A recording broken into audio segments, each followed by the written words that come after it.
This part is, she's wrong here. She's wrong, but it's really important to understand how she's wrong. Okay, there's some real nuance here in what she's saying, because she's right and wrong. She says a lot of very true things, but she's fundamentally wrong. So let's back up and let's just take this apart bit by bit. That the industrial world, sense of how things are today, wherever you come from, there's a place and a role for you in this revolution. Now, we are not, in Marx's time, he made an analysis that the industrial workers were going to be the backbone force of a revolution. Why? Marx pointed out, and this is, again, I don't know why no one talks like this anymore. Marx pointed out that the capitalist always produces more products than he pays the worker to be able to purchase. The worker cannot buy back the product he produces. That's what Marx taught, that capitalism has this built-in problem called overproduction, which is poverty created by abundance. The more efficient production becomes, the easier it is for them to churn out products, the poorer people get. And this is the problem of capitalism. Self-driving cars are a great example. In a rational society, self-driving cars would be a great thing because there'd be less work for everybody to do. But in capitalism, self-driving cars means millions and millions of workers who support themselves by driving cars are out of work, right? That capitalism has this problem where the more efficient technology becomes, the poorer everyone gets, the lower the rate of profit that the capitalist makes on every product decreases. And eventually you get all kinds of you get a new class of permanently unemployed people. Increasingly workers don't have a role at the assembly line. And increasingly the capitalists can't sell the products that they're producing, and you have economic meltdowns, right? And the more technology advances, the bigger this problem gets. That is what Marx proved. So was Marx saying that people who work in factories are going to be the basis of the revolution? No, he's saying that this problem in capitalism, that efficiency leads to poverty. Poverty is created by abundance. Technological advancement leads to poverty. That problem where the industrial worker is constantly impoverished because industry is advancing, right? This doesn't make any sense, right? People become homeless because there are too many houses. People become hungry because there is too much food, right? People are out on the street hungry.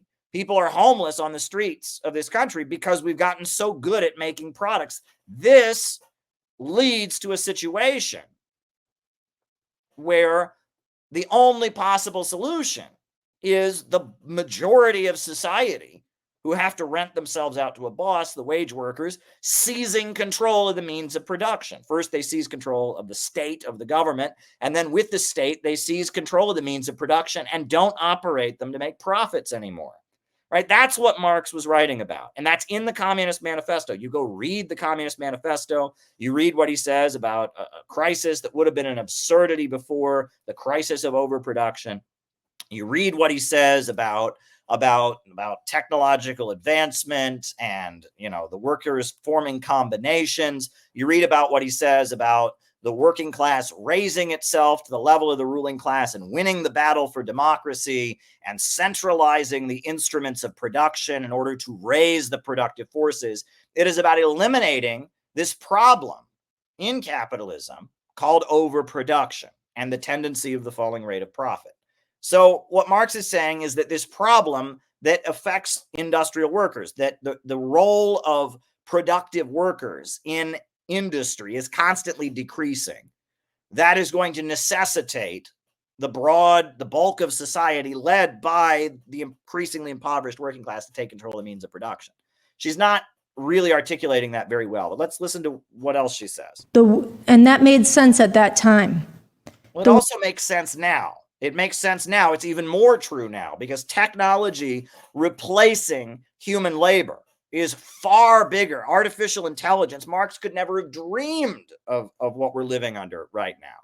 So, that's that. I mean, it's far more true now, this problem, that the actual problem that Marx was pointing to, that abundance creates poverty, technological advancement leads to increasing poverty. That's more true now. That's not less true now. It's more true now. The world has changed radically since then, including. Well, this part hasn't changed, right?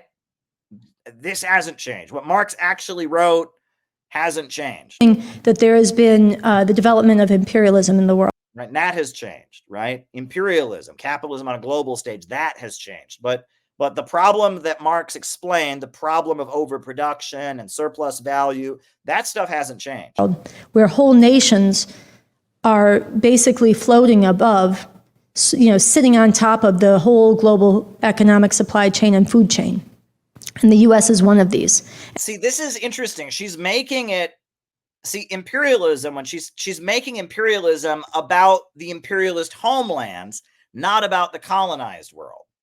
All right, she said whole nations float above. No, whole nations are held down, right? The West industrialized, and then as the Western countries became imperialist, they spread their tentacles into the third world and prevented the third world from industrializing. That's why there's people all over Central America who don't have running water, who don't have electricity, right? That's why that there's whole parts of Africa where people are living in dire poverty. It's not that the America rose up. No, it's that America industrialized and then held back these countries. Britain industrialized and held back these countries. Whole nations are being held back. Not whole nations are being lifted up. See, she's got it backwards, right? We don't want to stop countries from rising. We want to stop countries from being held in poverty, right? And when you frame it that way, let's continue. You have a situation where everybody in this country, even those who are very oppressed, is living off the spoils to a degree of the people of the world. No, the people of the world are prevented from having a better lifestyle by U.S. imperialism. And she's turning it on its head, right? And there's a weird nuance to what I'm saying here, right? But it's that the imperialist countries are preventing development in the third world, not that the third world has this gushy lifestyle because of imperialism. Right? And you're right. She has a degrowther mentality. She thinks wealth is the problem, not poverty. Right? And that is a misinterpretation, and it comes from the new left. But that poisons what she's about to say. And this is especially true among many sections of the paid workforce, the industrial workforce, different. Where are these paid workers? In the auto plants of Detroit? They've all closed down. Where are these good paid industrial workers, right? I mean, this is really outdated, toxic new left rhetoric. And that made sense at that time. The world has changed radically since then, including that there has been the development of imperialism in the world, where whole nations are basically floating above, sitting on top of the whole global economic supply chain. No, whole nations are being held down. And food chain. And the U.S. is one of these. And so you have a situation where everybody in this country, even those who are very oppressed, is living off the spoils to a degree of the people of the world. No, you have a situation where workers here get paid substantially higher than workers in developing countries. They get some of the crumbs. But that's not the problem. The problem is the poverty around the world. And there's a stratification of the working class and all this, but this is all ancient history. Industry in America is gone. And this is especially true among many sections of the paid workforce, the industrial workforce, different people who were more traditionally described by Marx as the proletariat and the force for revolution. Those folks don't exist anymore. The factories have closed down. They've replaced their labor with machines. They've sent those factories to Mexico. I'm sorry, go to any formerly industrial city in the United States. Go to Cleveland. Where are the steel mills in Cleveland? Where are the steel mills in Pittsburgh? Where are the auto plants in Flint, Michigan? I'm sorry, this is outdated rhetoric. This is from the 60s and 70s. You had the booming U.S. economy and the right-wing factory worker who supported the Vietnam War, and that's ancient history. All right. The USA has been deindustrialized, right? And it's mainly through technology, not offshoring, that the USA has deindustrialized. Let me emphasize that, right? It's not, it's not simply, oh, they sent our jobs to Mexico. It's mainly that robots are doing it, not people. But this prosperous industrial working class that lives off the people of the third world, that's not around anymore. And even when it was around, it was a bribe. It was a bribe. It was a bribe. It was a stratification, but they were still exploited and they're gone. Right. I mean, this is new left rhetoric. This is white workers are the enemy, is what she's saying here. White workers benefit from imperialism. Right. The white working class are a bunch of fat cats who live in 1950s Leave It to Beaver houses. And because of that, they're all a bunch of right wingers. That's not true anymore. Right. Those neighborhoods are empty. They're full of foreclosed, empty homes. And they're racially integrated in ways they weren't before. The idea of the white suburb, that's ancient history. The suburbs are very integrated. Like this narrative that she has, this is what Bob Avakian probably taught her. And Bob Avakian, maybe felt this way in the 70s, but this is not the reality anymore. You don't have a very large industrial working class in the United States. You don't have this well-paid industrial working class in the imperialist homeland that is, loyal to empire and benefits. It's gone. Aristocracy of labor has been demolished, right? And this country is getting poorer and poorer every day, right? And this is very, very outdated rhetoric. And even the way she's framing it is wrong. She makes it sound like imperialism is about people in the West being too comfortable, not that people in the third world are prevented from developing, right? She puts the shoe on the wrong foot.